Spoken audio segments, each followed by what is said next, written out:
In the next 5 minutes, I'm going to show you exactly how to build and host your own AI, and it's going to cost you exactly $0. Now, to be clear, we aren't building a huge and massive AI from scratch. This video is for those who just want their own personal AI to do anything really, up and running instantly without any cost. To do that, we're going to be using an absolute cheat code, the Vercel AI SDK. I'm not going to waste any time, let's jump right in. Let's kick things off by setting up a Next.js app. Just follow along with the exact commands I run right here in the terminal. You should have Next.js set up now.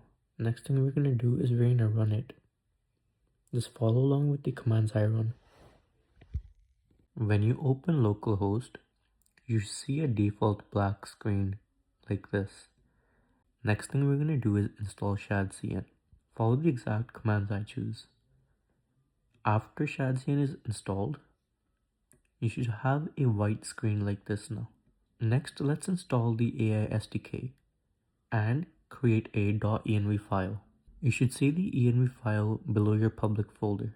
In the env file, create a variable named AI Gateway API key. And to get your API key, you're going to head to Vercel, click the AI Gateway in the sidebar, click create an API key, and then click create key. You can name it anything. I'm going to name it Devi, and then click create.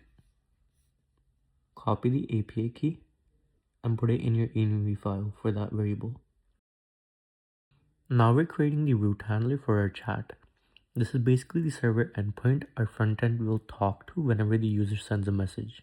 Anything in this folder now becomes an API route. So the file will give us a API/chat endpoint. Inside this route, we take the message coming from the UI, convert them into the format the model expects, send them to the model, and then stream the response back to the client.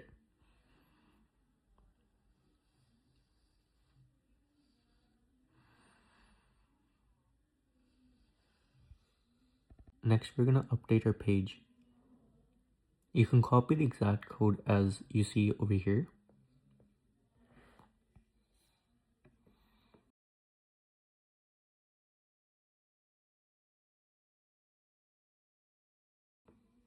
And after, you should have something like this.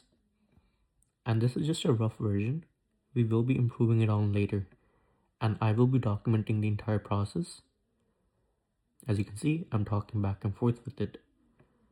And with that, we have a fully functioning AI chatbot. There's endless possibilities what you can later do on with this.